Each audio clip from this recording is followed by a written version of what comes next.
What is HelloFresh? With HelloFresh, you get farm fresh, pre-portioned ingredients and seasonal recipes delivered right to your doorstep.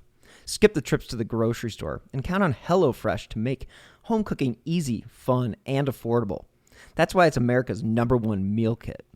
Fall is right around the corner, and HelloFresh is there to help you plan for the busy season ahead with tasty dishes delivered right to your door. You just simply choose recipes and pick your delivery date, then lay back and enjoy the last days of summer, knowing that dinner is covered. Parents have enough back-to-school shopping and planning to do. Let HelloFresh get the groceries and save you some cash with pre-portioned meals, again, delivered right to your door. So when life gets busy, don't call for delivery, go with HelloFresh. I've been using HelloFresh for a while now, and I cannot tell you how much simpler making dinner has become. It really does give me one less thing to worry about. So go to HelloFresh.com/50whokilled and use code 50whokilled for 50% off plus free shipping. Again, go to HelloFresh.com/50whokilled and use code 50whokilled for 50% off plus free shipping.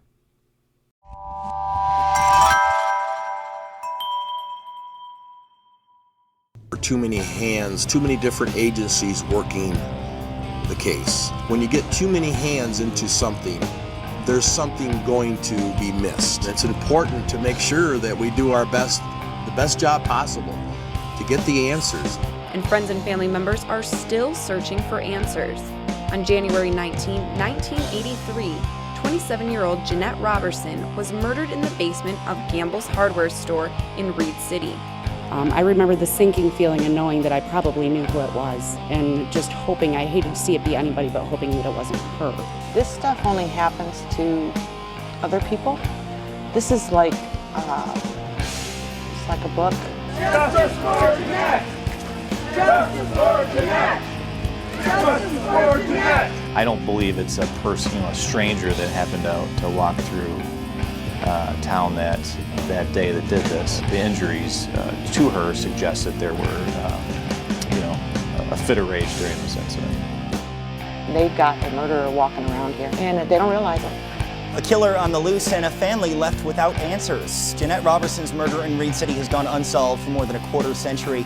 32 years later, friends and loved ones gathered at the Reed City Depot for the second annual Justice for Janette Walk. I was told that she was always very friendly, always very nice, that she was a great mom. On January 19, 1983, 27-year-old Janette Roberson was found dead in the basement of the Gamble store where she worked, in what is now known today as the Reed City Hardware. Back in 1983, Janette lived in Reed City and worked in the pet department in the basement of the old Gamble store. When a homicide occurs, the first 48 hours, 72 hours are the most important and most crucial. She went to work. They found her body, I think at around 4. An employee went down there and found her and called the police. My thought today is, this is kind of like to me, is like a get even type thing. It's pretty well known that the husband, Janette's husband, and her were not together at that point. There's no indication that she was doing anything, outside the ordinary other than, just a normal hometown girl that was, having some issues at home. Could it have been somebody with an infatuation with her? Yes. Is that a possibility? Yes. It needs to be solved. Justice for Janette! Justice for Janette! Justice for Janette! Hello and welcome to this week's episode of Who Killed? I'm your host, Bill Huffman, and this is a Slow Burn Media, Evergreen Podcasts, and Killer Podcast production. On this week's episode, we will be exploring the mysterious murder of Janette Roberson out of Reed City, Michigan. I've noticed a trend in the cases that I choose because once I start looking into one case from a date or a place, I inevitably end up looking at another case. This pattern can be seen most often with the cases that I've covered in the Massachusetts area, as well as the cases I've recently covered in Texas. And like all true crime enthusiasts, I end up down some interesting rabbit holes and come out with more questions than when I went in. For example, the case we are covering this week happened in broad daylight. in the middle of a workday at the victim's place of employment. How does this happen? I will once again run you through the facts of the case, some theories, and possible suspects. But since this case remains unsolved, take what you hear and maybe you can figure out who killed Janette Roberson. On January 19th, 1983, Janette Roberson was working at the pet store at Gamble's in Reed City, Michigan. The 27-year-old worked in the pet department, and she was found severely beaten and sexually assaulted between 1 and 4 p.m. in the basement of what is now Reed City Hardware. Janette and her husband and their 2 young children had moved to the small town of Reed City about 8 months prior to her death. So it's possible that somebody could have had an infatuation, but she was not living in the area for very long. According to Detective Sergeant John Forner of the Michigan State Police, quote, in broad daylight, basically someone entered the store and just killed Janette. It was that basement where another employee found Janette's bruised and, battered body on that afternoon of January 19th, 1983. Now, the store was open, and there were other employees and customers walking around upstairs, but apparently no one had heard anything. But Janette was severely beaten, and what she was beaten with were different blunt objects that were found amongst the store basement, and she had also been sexually assaulted. Now, the belief is the murderer walked up the stairs and into the open, but still, no witnesses, no concrete leads, and not a single suspect. According to 9 and 10 News, detectives are putting together binders full of background and ordering evidence collected at the time to be resubmitted for new testing. Now, we've seen this done in many cases, the Mahalovic case, for example, with the blanket and the curtain that were recently tested. I should say recently, it was in 2016. But nonetheless, they are still looking through the clothing items that were left behind by the person possibly responsible. Janette's body was found in a 10 by 10 foot room that was filled with pet supplies and basically stuff to stock at the shelves. The 27-year-old mother had died of an apparent head wound, and as I mentioned before, it was blunt force trauma. And according to the initial reports published in the Pioneer, the instruments used to commit the crime were, again, they were found amongst the basement. They were not something that the perpetrator had brought with them. Are there advancements in forensics that could help us on these cold cases? Is there evidence that has never been submitted to the lab before? These are basically the questions that investigators and cold case investigators are asking at this present moment. Investigators do hope that the new capabilities in testing of trace evidence such as hair, fibers, and DNA will eventually lead to the actual perpetrator of the crime. Now, again, this is one of those things where you see in a lot of cold cases where the investigation kind of reaches a point where you kind of have to throw your hands up and acknowledge it's basically going to be up to science to find the actual killer. This isn't something where, you get caught red-handed, especially with fiber evidence. You can see it in the Atlanta child murder case where fiber evidence was absolutely critical in making the connection to Wayne Williams. Now, I know that there is a lot of controversy, and especially being back on the public's radar with the mayor reopening the Atlanta child case. But the fiber evidence in that case was something that was pretty good and not something that would necessarily be thrown out or anything today. So I will be interested to see what happens in that particular case. But as I mentioned before, they are basically looking for any little bit of evidence that they may have missed. And again, I've talked about it before, but in cases like this, especially with Janette's, time really is your enemy. It may help you or it may hurt you, and that's for obvious reasons. People's memories fade as the years pass, but also as the years pass, the allegiances you have to one another also change. It is pretty well known that the husband, Janette's husband, and her were not living together at the time. And according to Chief Davis, it was, and it absolutely could have been, somebody who had an infatuation with her. Now, the chief told the 9 and 10 News, "I think we have more hope than we did 10 years ago. But, we still get people calling in and there is activity." After covering a number of these cases, I'm beginning to hate it when I hear the case has been given the old deathbed albatross, which basically is something that is given to a case that is pretty much not going to be solved, and it's up to the person who committed the crime to make a confession on their deathbed. I hate it when I hear that. Again, it happens, so it is what it is. But technology is still the best chance for an answer in this particular case, and Connie Swander, the director of the Michigan State Police Forensic Laboratory, said that just because the evidence is old doesn't mean it's not useful anymore. And again, almost all the people who were shopping above were identified and questioned, except for one person.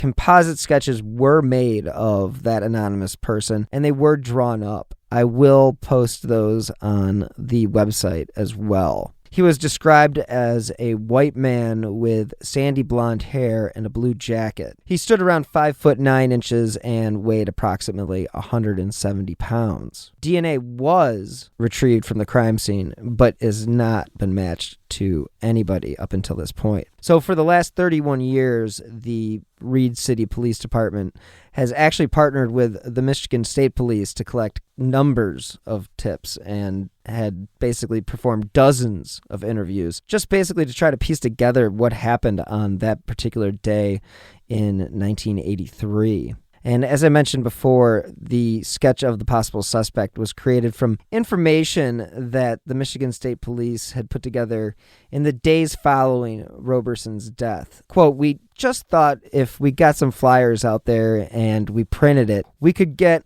a little bit more awareness. Maybe there's something or someone out there that knows something or has heard something over the years or was on Upton Street that day between 2 and 4 and maybe saw something that they thought might be important," said one of the organizers and author of Redacted, which is all about this case, Jenny Decker.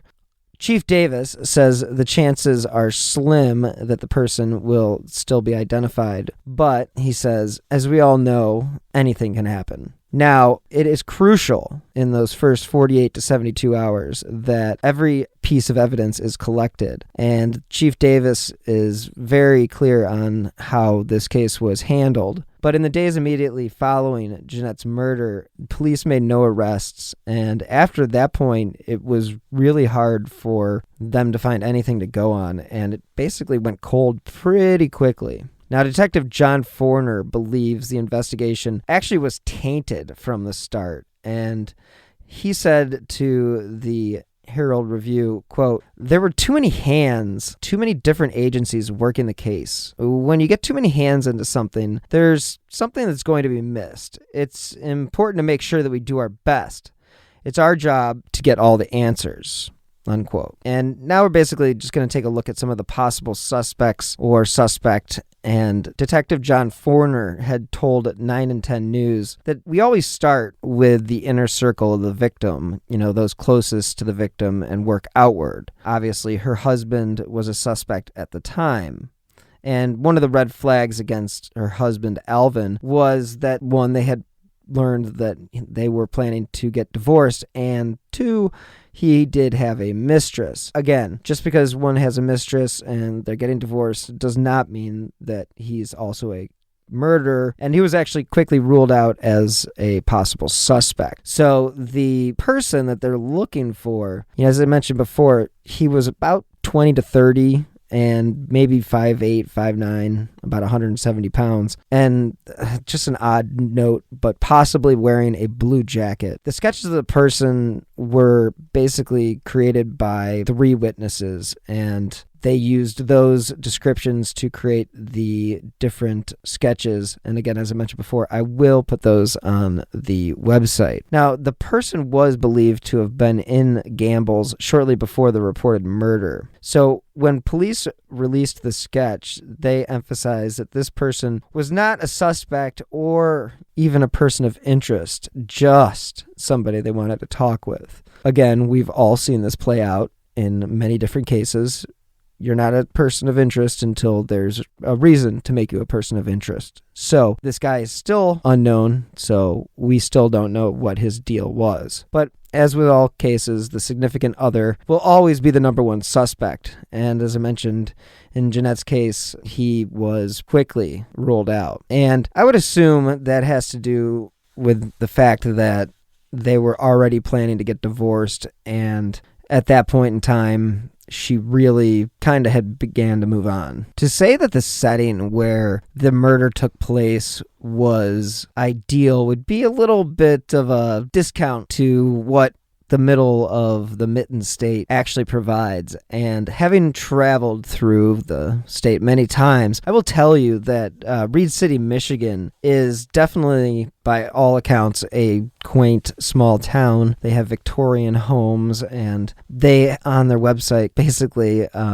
talk about how they're considered the crossroads of 131 and US 10. And I have traveled on US 10 many times, and US 10 is literally in the middle of nowhere. The one thing up there is Dow Chemical. The other cities around there would be Midland. We're not talking about major metropolitan cities. There's the tourist town of Bay City, Michigan, which is, I don't know, about 20 minutes from where Midland is. But yeah, US 10 is absolutely in the middle of nowhere. And Reed City is kind of the perfect little place to raise a family. The town's website likes to boast about the town's vibrant downtown and many business opportunities. And they also talk about the beautiful parks, trails, and the abundant natural beauty. And I will admit that it is naturally beautiful. It is a beautiful part of this country, and it really has been untouched in a lot of different ways. It's also considered a great place to camp and basically just to enjoy everything that Michigan has to offer. So who was Janette? Janette was basically, like a lot of the women that we've covered in a lot of these cases, considered to be, one, beautiful, and two, religious, with an unmistakable kindness. It is said Janette lived the life of an ordinary small-town girl, something straight out of the 1950s, according to 9 and 10 News. And Janette had actually moved to Reed City back in 1983, and I had mentioned earlier that she had only lived in the town for about 9 months before she unfortunately was murdered. So as the investigation took off, I shouldn't say took off because it was kind of cold from the beginning. You know, Reed City was actually home to 3 law enforcement agencies: the Reed City Police Department, the Michigan State Police Department, and the Osceola County Sheriff's Department. Newspaper reports at the time say each department actually participated in the investigation. An article published in The Pioneer on January 22nd, 1983 states police were looking to talk to 2 women who had purchased fish equipment that day, but were definitely not considered suspects. That article also mentions that Roberson's assailant could have been hiding in the basement to ambush her, and the cause of death has, I mentioned before, been described as a blow to the head from a heavy, blunt object. One can only assume what one would find at the basement of a hardware store, so I'm assuming there were plenty of objects that could have been chosen for this very act, unfortunately. Now, tips were far and few between. Police did question a man who had left town on a bus that afternoon, but he was later released with no charges. As I mentioned, they released 3 sketches of men they wanted to talk to in relation to the case several weeks after the murder. Again, nothing came from that, unfortunately. $7,000 was raised as a reward for information to solve the case, but again, none of the tips led to anything substantial. As I mentioned before, all investigations where a spouse is killed lead to the husband, but Alvin was actually ruled out pretty quickly. And according to Dateline NBC, it was shortly after Janette's murder that Alvin and his family moved back to Georgia, and he would actually marry the woman that he had been rumored to be having an affair with. In another part of the Dateline article about Janette was the idea that Alvin had something to do with Janette's murder, and according to Janette's sister, Lana, that theory absolutely holds, quote, no water. According to her sister Lana, Janette had adopted the Jehovah's Witness faith, and Alvin did not follow Janette in her new religious path, but her faith would have encouraged her to be devoted entirely to him. And an affair wouldn't have affected Janette, Lana had said, although she never discussed the matter specifically with her sister. Now, authorities ruled out Alvin, as I mentioned, and the woman that he was having the affair with. And if it wasn't her husband, then who could have killed or wanted to have killed Janette? Nobody. I'm a true crime fanatic, so I spend a lot of time looking into the darker sides of life. After a while, though, I need to clear my mind. My newest mental cleanse consists of Best Fiends. Best Fiends is a puzzle game you play right on your phone. It's really cool. Your brain will be engaged as you move through all the levels and face challenging puzzles. But it's a fun, casual game that anyone can play. I recently passed level 35, and I just started playing a few days ago. Best Fiends doesn't take up much of your time, but what it does do is it makes those moments, like waiting for your next video conference, more enjoyable. I've spent a lot of time at home these days, and this has been my go-to app for entertainment. Best part, you don't have to have an internet connection to play. The game is so beautiful, I find it soothing to my mental state, and the cute characters just make it better. Best Fiends updates monthly with new levels and events, so it never gets old. Engage your brain with fun puzzles, and collect tons of cute characters. Trust me, with over 100 million downloads, this 5-star rated mobile puzzle game is a must-play. Download Best Fiends free on the Apple App Store or Google Play. That's friends without the R, Best Fiends. As I mentioned before, all investigations where a spouse is killed lead to the husband, but Alvin was actually ruled out pretty quickly. And according to Dateline NBC, it was shortly after Janette's murder that Alvin and his family moved back to Georgia, and he would actually marry the woman that he had been rumored to be having an affair with. In another part of the Dateline article about Janette was the idea that Alvin had something to do with Janette's murder, and according to Janette's sister, Lana, that theory absolutely holds, quote, no water. According to her sister Lana, Janette had adopted the Jehovah's Witness faith, and Alvin did not follow Janette in her new religious path, but her faith would have encouraged her to be devoted entirely to him. And an affair wouldn't have affected Janette, Lana had said, although she never discussed the matter specifically with her sister. Now, authorities ruled out Alvin, as I mentioned, and the woman that he was having the affair with. And if it wasn't her husband, then who could have killed or wanted to have killed Janette? Nobody was ever named a suspect, unfortunately, in her killing, and her life basically exists currently in 3 different boxes. The emergence of new crime scene technologies since the 1980s will hopefully lead to some of the answers that this family has been looking for. And according to her sister, like John Forner had mentioned, there were too many hands, too many different agencies working the case, and they just tried to do their best, but unfortunately they were unable to bring in a suspect or even name a suspect. And there are still problems, because even if they do find certain DNA, if those items were stored in the wrong conditions, basically that DNA can break down and the evidence may never link police to a suspect. And according to Detective George Pratt, who was the lead investigator on the case up until 2012, this took place in the middle of an open business, in the middle of the week, in the middle of the day, in the middle of winter. What the hell was going on?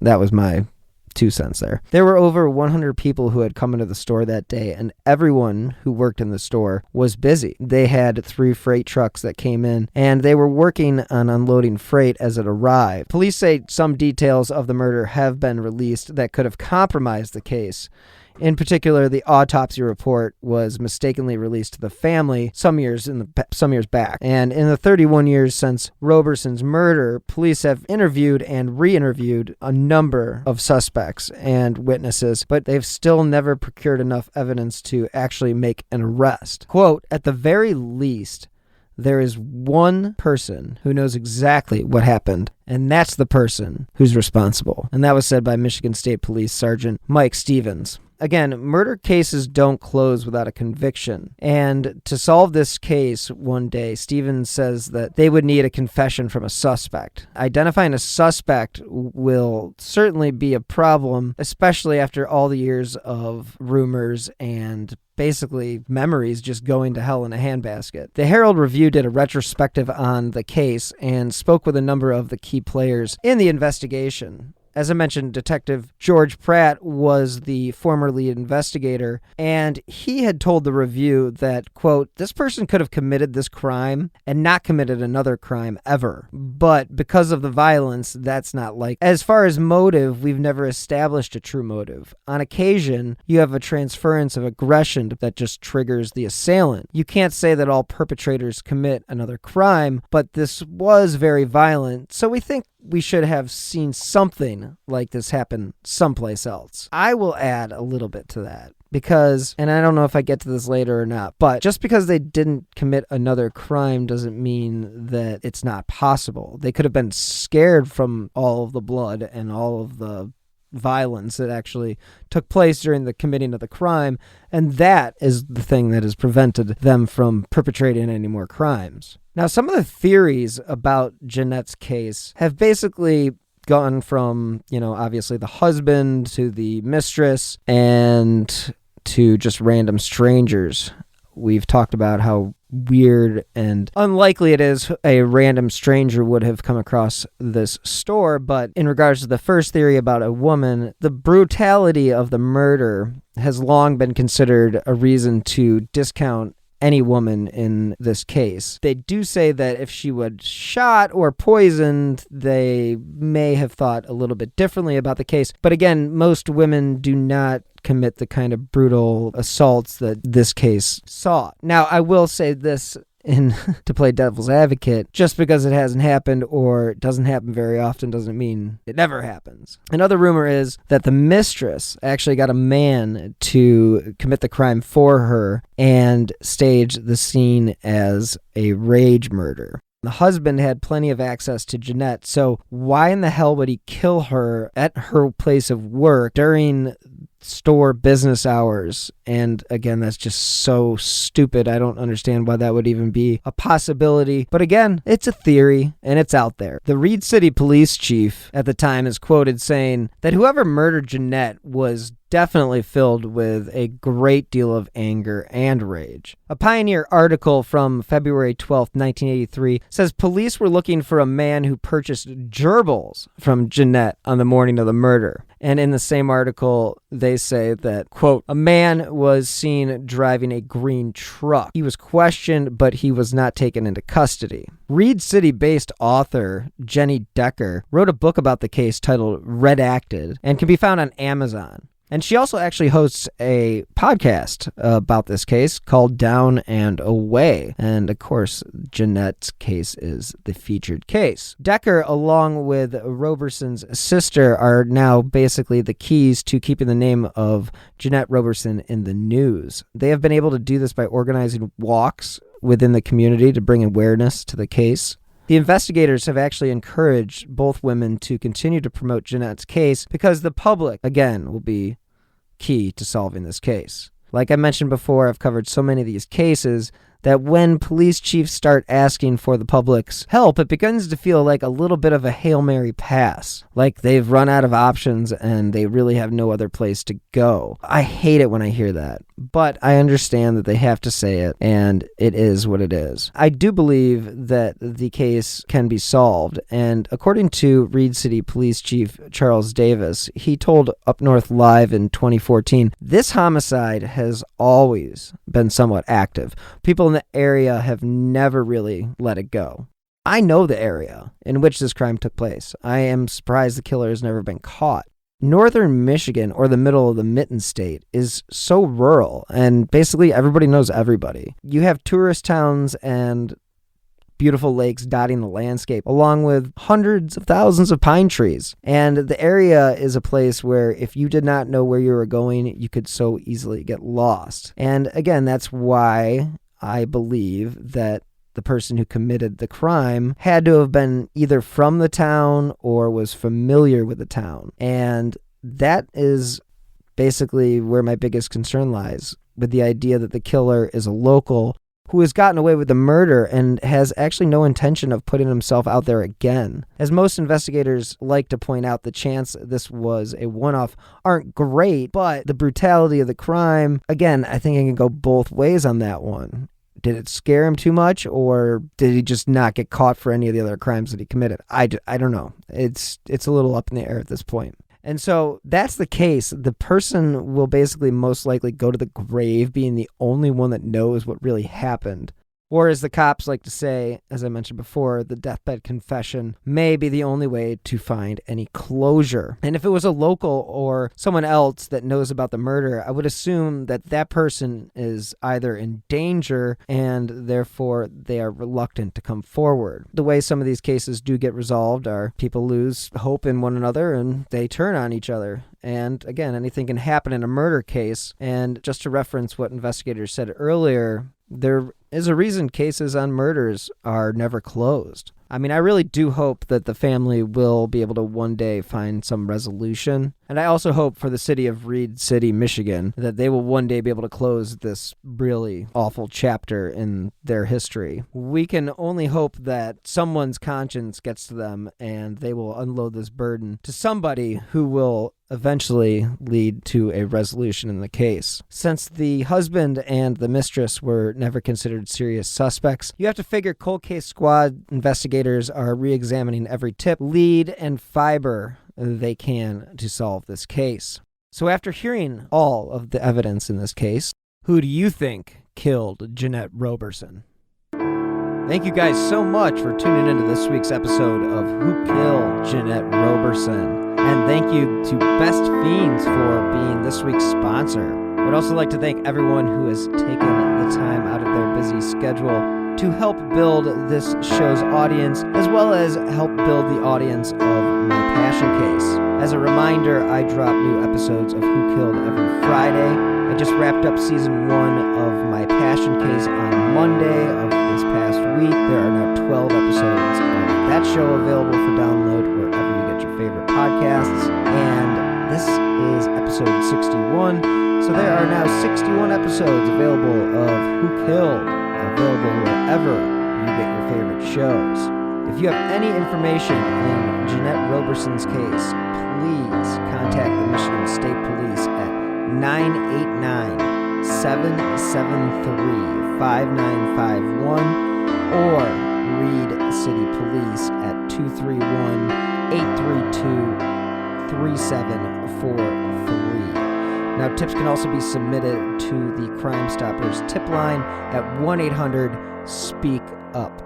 Now, if you do enjoy this podcast and my other shows, you can help support independent journalism, Slow Burn Media, as well as the shows that I produce by just clicking on the donate button or the donation button on the left-hand side of slowburnmedia.com. That is slow minus the W. You can also contribute to the show via the Venmo app with my username at Bill-Huffman-3. All donations help keep the lights on. You can also help support the show by leaving a 5-star review on Apple Podcasts or, again, wherever you get your favorite podcasts. Those 5 stars do help keep the important cases that I cover in the spotlight.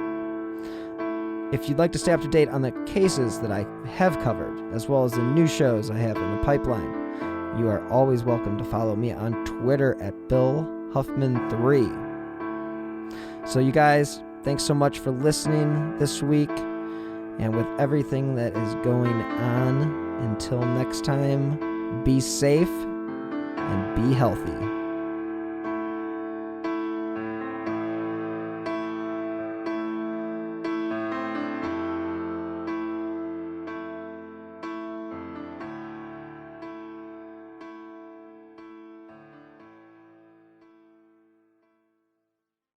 Hi, podcast listeners. I'm Carol Costello, a former CNN anchor and national correspondent. This January, I'm launching a podcast about one of the first cases I ever covered as a journalist. It's one that stuck with me all of these years, the one that buried itself under my skin and stayed put. It's a true crime series about an amazing woman named Phyllis Cottle, who defied torture and death and brought a fierce rage to the quest to find her attacker. Carol Costello Presents Blind Rage is a production of Evergreen Podcasts and signature title of the Killer Podcast Network. Listen and subscribe wherever you get your podcasts. Discover more great true crime and paranormal programming at killerpodcast.com. You might be surprised to know that not all serial killers are straight cisgender white men, and the victims of true crime are not a monolith either. She's Wendy and I'm Beth, and together we host Fruit Loops Serial Killers of Color, a true crime podcast. Together we take deep dives into the true crime stories about marginalized and minoritized perps and victims that often go untold. We also provide the context and nuance that these stories deserve. At Fruit Loops, we're serving up true crime with a side of history, society, culture, and some fun. Listen to Fruit Loops Serial Killers of Color on Spotify, Google Play, Apple Podcasts, or wherever you get your podcasts.